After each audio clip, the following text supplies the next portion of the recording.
Do you want to get rid of your negative habits? Does it ever feel like whenever you tried to develop a positive habit, it didn't last for longer than 3 days? Today we're tackling these questions and we're talking about the top 3 insights that I've gathered from Atomic Habits by James Clear. First insight is you do not rise to the level of your goals, you fall to the level of your systems. Now think about football, which is this, not this. I'm just saying. What differentiates big teams like Real Madrid, Barcelona, Manchester City, Liverpool from all the others? How did Real Madrid win 3 times in a row the Champions League, the hardest competition to win for clubs? Is it because they wanted it more? Is it because they just had the most ambitious goals from all of the teams that participated? Did they just magically have more willpower than all the other teams for 3 years in a row? Probably not. Actually, there's a 99.96% chance of that not being the case. Instead, they prepared better, or in other words, they had better systems in place. Maybe their training was better, their mentality was better, their diet on point, their preparation before important matches was excellent, their game plan fantastic. Everything was optimized, and then everything came together, and eventually they have had the success that they wanted. Usually, not achieving the success that we want isn't caused by having a lack of willpower or not having ambitious enough goals, but instead is caused by not having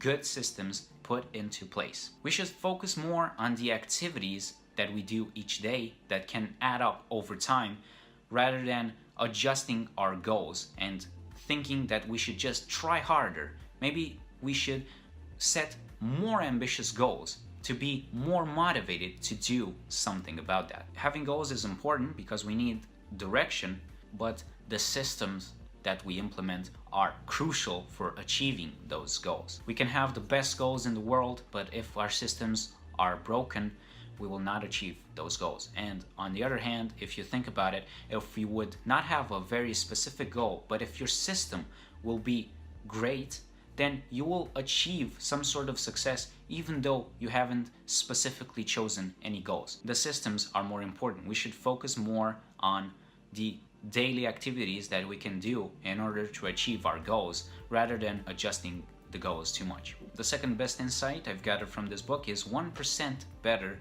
each day. If you improve by only 1% each day, that will compound over time, and in a year you will see significant results. You just need to trust the process. Now let's just think about the math for a little bit. So if you would improve by 1% each day, and if you multiply 101 by 101 and so on and so forth for 365 days, you will get this ridiculous number compared to your initial 101. So you see how much it compounds over time. It doesn't feel like much when you're doing just this kind of a small improvement, just 1%, that's nothing in the short term, but over time it will lead to significant results.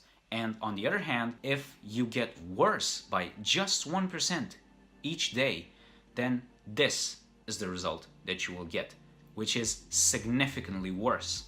It's just almost zero. So even though today you're a little bit worse than the previous day, you will say, well, it isn't that big of a deal. It isn't that big of a deal.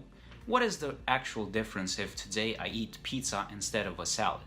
I won't see any significant difference in 2 days, in 1 week.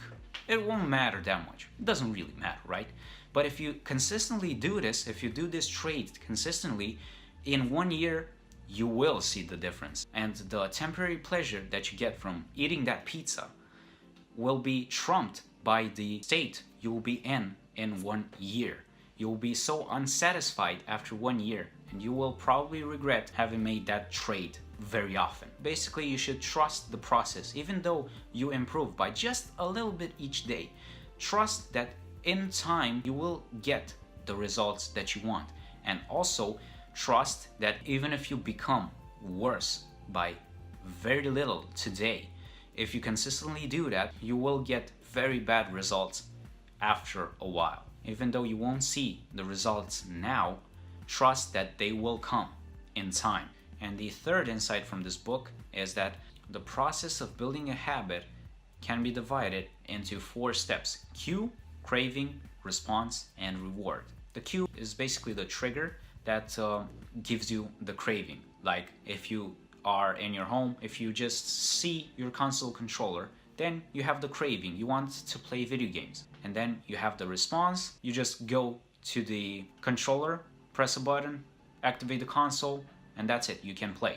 And then you get the reward, which is actually playing the game and getting the feedback from it. These are the stages. The idea is if a behavior is insufficient in any of these 4 stages, then it will not become a habit. So what can we apply from this? For negative habits, that means that we should make it as hard as possible to respond to these cues and cravings. Meaning that if you see your controller and you get the craving to play video games, it should be very hard for you to actually do it. A good idea for this would be to just unplug your TV and hide your TV far away from the room with the console. If that's not enough, then you can also hide the controller.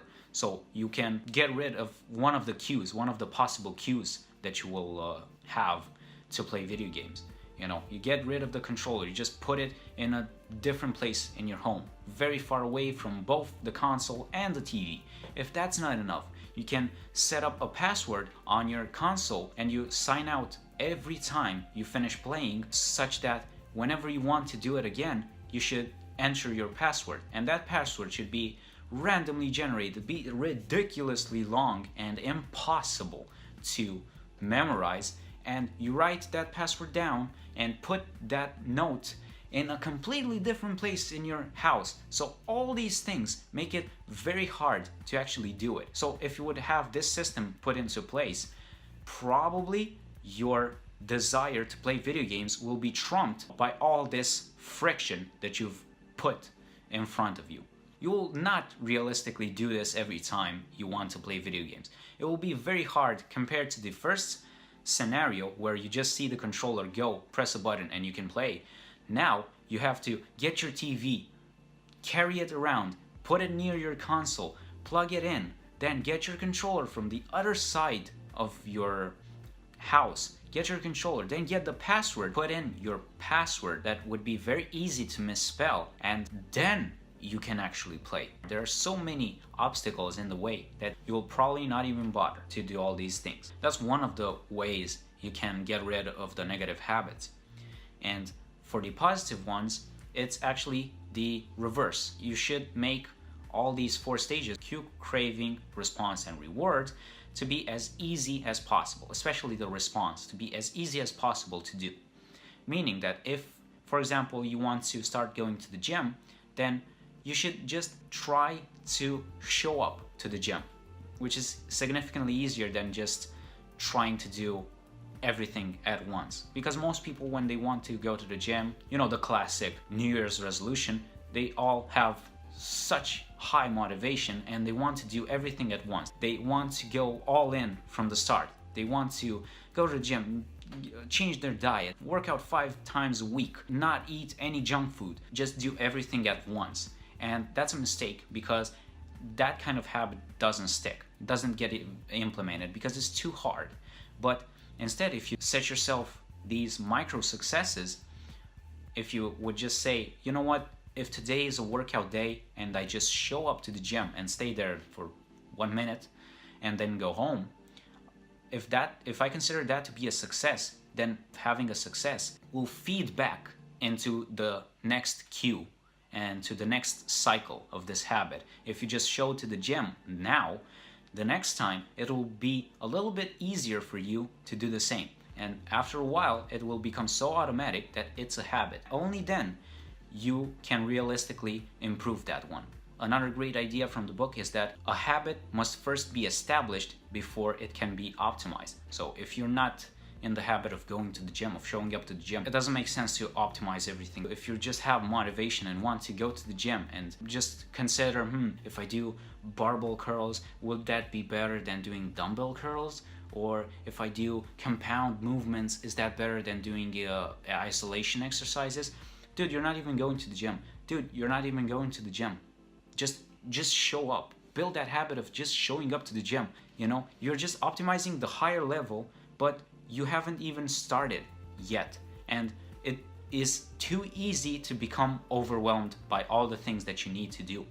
And that motivation will not last forever. Willpower is not on will call. You just cannot rely on it. First, give yourself the best chance of developing a new habit. And after that, if you have done that consistently, then you can improve things. Give yourself these micro successes. So to summarize this point, if you want to develop positive habits, make it as easy as possible for you to follow up on your activities that will get you to your goals. And if you want to get rid of the negative ones, make it as hard as possible for you to take the actions that led you in the first place to build that habit. That's it, guys. Those were the top 3 insights that I've gathered from Atomic Habits. It's a great book, and obviously I couldn't put everything I've learned into this video, and I highly recommend you to read the whole book because it's full of useful information. So definitely a must for everybody, because realistically speaking, everybody has some bad habits that they want to get rid of and some positive habits that they want to implement.